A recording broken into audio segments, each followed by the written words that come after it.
Hi everybody, and welcome back to Mr. Miller's Kitchen, and welcome back to Cooking with Mr. Miller.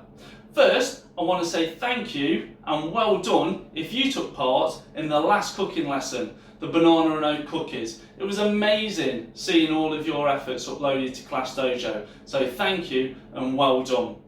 This week we're going to be cooking Mr. Miller's Buckingham Palace butterfly cakes, and as an additional challenge, if you were to do all three of this week's recipes, it's going to make an afternoon tea for your whole family. Now, before we get started, what I want you to do is preheat your oven to around 180 degrees C, which is about gas mark 4. I want you to wipe your sides, wash your hands, and get ready to cook. To make the butterfly cakes, you will need 110 grams of butter, 110 grams of caster sugar, 2 eggs, a tablespoon of vanilla extract, 110 grams of self-raising flour, half a teaspoon of baking powder, some strawberry jam and some sprinkles. For the buttercream, you will need 300 grams of icing sugar, 150 grams of butter and a little bit more vanilla extract. Okay, so the first thing that I've done is I've weighed out 110 grams of butter into a big mixing bowl. Next, I'm going to add the caster sugar. And it's 110 grams of caster sugar. Ooh, I need to zero my scales and add 110 grams, weigh it out, of caster sugar. Careful.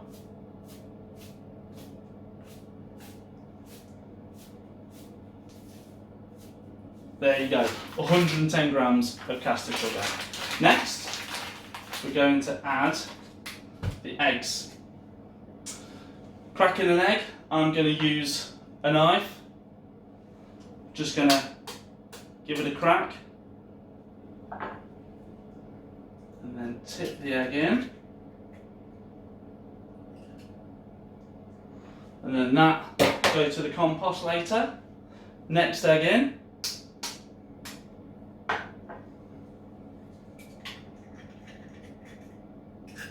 for the compost later.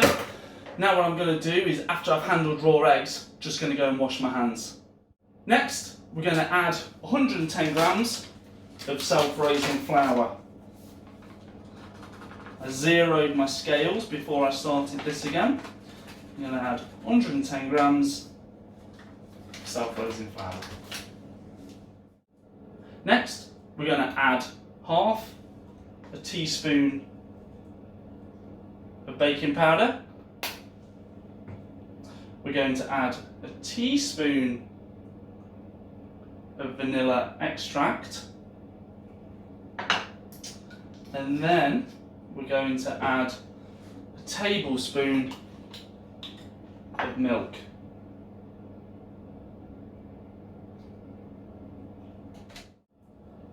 Once you've added all those ingredients into the bowl, it's time to give them a whisk up. Now, I'm going to use an electric whisk.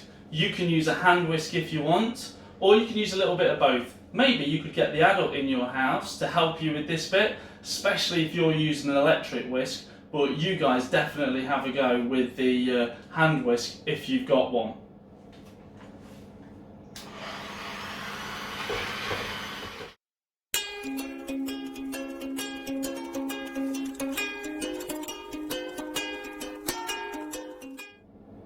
You want to keep on mixing your batter until it's smooth, pale and all combined together.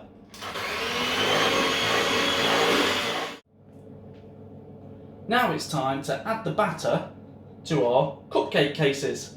I've used these reusable cupcake cases, but paper ones are equally as good. You want to make sure that you evenly distribute the batter between each cupcake. Now these have got self-raising flour in, so don't fill them too much because they will overflow. I've done 10 cupcakes, so I'm going to see how it looks after I've divided my batter between all of the cupcake cases. My batter was spread evenly between the 10 cupcake cases, and now they're ready to go into your preheated oven for about 15 minutes. Our 15 minutes is up. It's time to have a look what our cakes look like. Don't forget, whenever you're using the oven, it's really important that the adult in your house is with you and helping you along.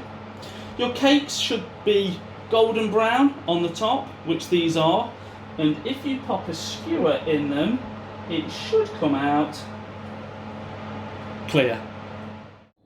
Whilst our cakes are cooling, it's time to make our buttercream. The first thing that I've done is I've weighed out 150 grams of butter. Next, I'm going to add 300 grams of icing sugar.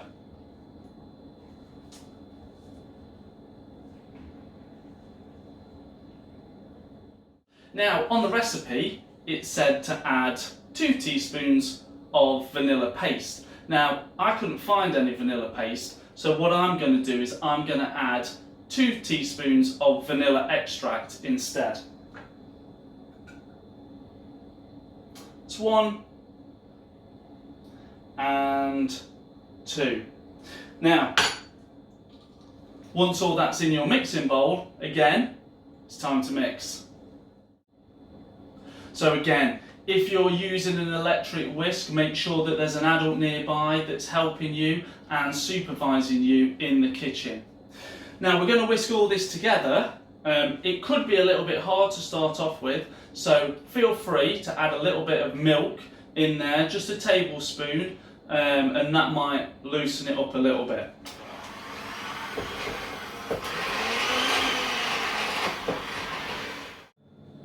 Keep mixing until the buttercream is pale and fluffy.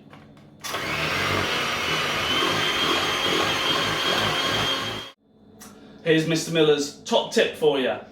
If you've got something like buttercream stuck on your whisk, then why not just pop it back in the bowl, but not go to the bottom, and then slowly put it on, and hopefully all the buttercream will whisk itself off and leave your whisk clean. Once your cakes are cool, it's time to turn them into butterfly cakes. Now, the first thing that we need to do, we're going to chop the top off. So for that, we need a really sharp knife. Whenever you're using a sharp knife in the kitchen, make sure that there's an adult nearby that's helping you along with this one. We're going to pierce the top and cut round. Now we're going to use the lid to make our butterfly wings. So we need to save that bit. Actually, what we can do right now is cut it in half. So let's do that. And that is going to make our butterfly wings. Once we've cut the lid off, we're going to add some buttercream onto the top of our cake.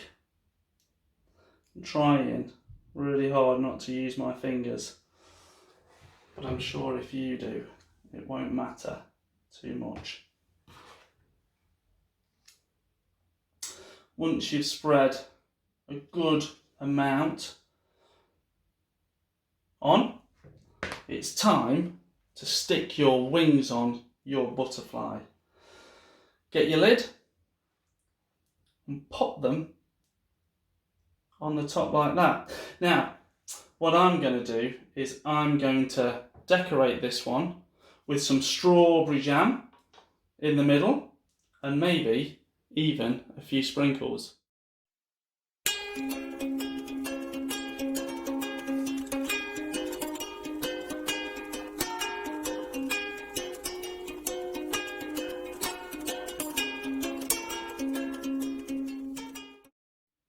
I'm going to take the time now to decorate the rest of my butterfly cakes. I'm going to do some with jam and some without jam because one of my daughters doesn't like jam, so she's going to have hers just with the buttercream.